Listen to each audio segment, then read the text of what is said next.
we're going to talk about special right triangles. And the first special right triangle we're going to talk about comes from drawing a diagonal through a square. Now we already know that the angles of a square are 90 degrees, and when I draw this diagonal, it cuts these angles into 45s. So this is called a 45, 45, 90 triangle. It's an isosceles right triangle. We've got two congruent sides, and we have a right angle. So in this little exercise in class, you're going to sit in your groups and you're going to pick different measures for the legs, and you're going to use the Pythagorean theorem to find your hypotenuse. And when you do that, you're going to find out that the legs are congruent. So if one leg was x, the other leg would be x, and your hypotenuse is always going to be that leg times the square root of 2. So in a picture, if I was drawing the formula for you, I would put x, x, and I would call the hypotenuse x root 2. Next type of triangle we have comes from an equilateral triangle. This should say equilateral. An equilateral triangle, all of the angles are 60s. And when I drop this altitude down the middle, that splits it into a 30. So now I get what's called a 30, 60, 90 triangle. We have what's called a short leg, a long leg, which is this one, and a hypotenuse. And what you are going to do here in your groups is you will pick a value for your short leg. No, you'll pick a value for your long leg.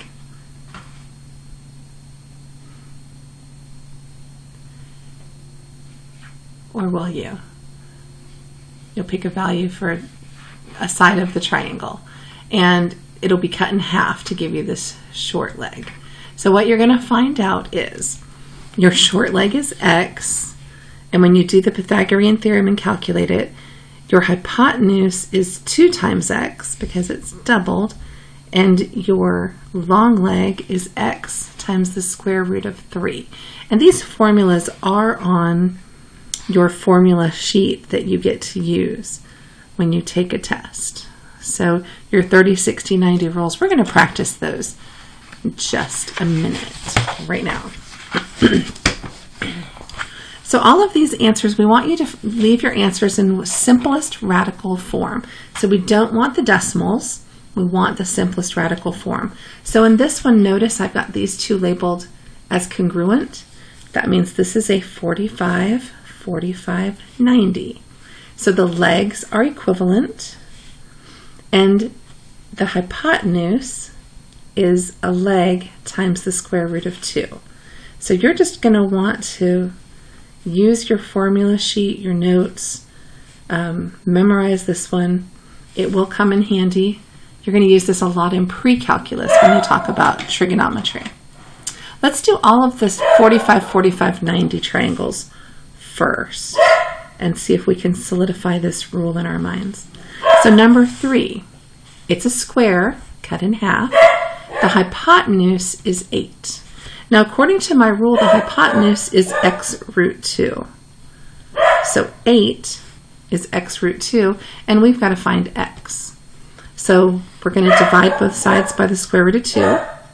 That's going to give us our value of x. And if you remember, we did this when we simplified radicals. We talked about how to rationalize a denominator. There is a shortcut to this if you remember it, which is great. I want you to remember the shortcut because this is a lot of work to do every time. If you rationalize your denominator, you get 8 root 2, and then the square root of 2 times the square root of 2 is 2, and you get 4 root 2 for each of your legs. So remember that shortcut. If you know when you divide by the square root of 2, you end up dividing by 2 and multiplying by the square root of 2. Or dividing by 2, multiply by the square root. All right, let's find another one that's got a 45 in it. Well, this one has a 45 here, has a 60 over there, so we'll do the 45 piece. So notice these lines are parallel. That's important to know. If I draw the altitude right here, if that hypotenuse is 9 root 2, can I find the value of these two legs? Well, in my 45, 45, 90, if this is 9 root 2, then each of these legs must be 9. So that's my 45, 45, 90. Let's do number 2. My 30, 60, 90. I'm going to write the rule for you here so you can reference. Remember, the short leg is always across from the 30. The long leg is across from the 60. And the hypotenuse is across from the 90. And 2x is bigger than x root 3 because 2 came from the square root of 4. So sometimes I have to remind myself of that one. All right, so take a look at this. They gave me the hypotenuse. The hypotenuse is 2 times x. So if the hypotenuse is 10, what's the short leg? Well, it's divided by 2, so it's 5. If the short leg is 5, what's the long leg? 5 root 3. Let's do this again with number 4.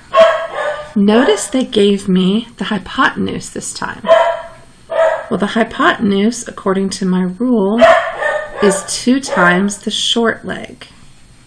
Well, if this is 2 times the square root of 3, the short leg is half of this, which would have to be the square root of 3. The long leg is always, write this down, the long leg is the short leg times root 3. So in this problem, the short leg is root 3. So the short leg times the square root of 3 means that the long leg is 3. That's kind of weird, but you always go from whatever you're given to the short leg. Once you know the short leg, you can find every other piece of the puzzle. All right, let's look at the rest of number 5. We figured out that the height was 9. So if I draw a height over here, it's still going to be 9. So we've got to figure out in this picture, is the 9 the long leg or the short leg? Well, this is my 60. So 9 is the long leg. Remember, long leg is x root 3.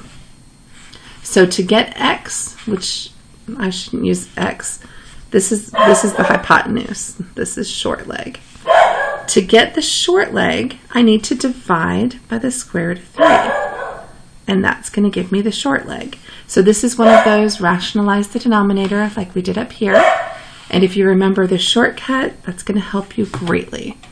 So I'm going to multiply by root 3 over root 3 and get 9 root 3 over 3, which is 3 root 3. That's my short leg. When you take the long leg and divide it by root 3, you get the short leg. How do I get the hypotenuse if I know the short leg? Well, look at the rule. Here's the short leg. Here's the hypotenuse. I just times 2. So what is 3 root 3 times 2? Short leg, 3 root 3 times 2, I get 6 root 3 for my hypotenuse. So you just have to work your way, find the short leg first, and then you can find your hypotenuse. All right, let's do this again on number 6. So they've given me a 12. And notice that's 30 degrees, which means this must be 60. 12 is my long leg. How do I get from, and remember, it's not a matter of scale of the picture because the picture might not be drawn to scale. So don't count on that. Just know that across from 60 is the long leg. If the long leg is 12, the short leg is 12 divided by root 3. And if you recall your shortcut, that's 4 root 3. If you don't recall the shortcut, you rationalize like we did in these two questions. So my A value, this short leg, is 4 root 3. If I know the short leg, how do I find the hypotenuse? I multiply by 2. So this is 8 root 3. So far, so good. Now switch sides to the triangle on the right, which appears to be not drawn to scale either, but a 45, 45, 90. Because I know this is 90 and that's 45. So that's this one. The legs are the same. So if this leg is 4 root 3, this leg is 4 root 3. And the hypotenuse is whatever the leg was times root 2. So now I've got to do whatever my leg is times root 2, which means the hypotenuse is 4 root 6 to finish this question off.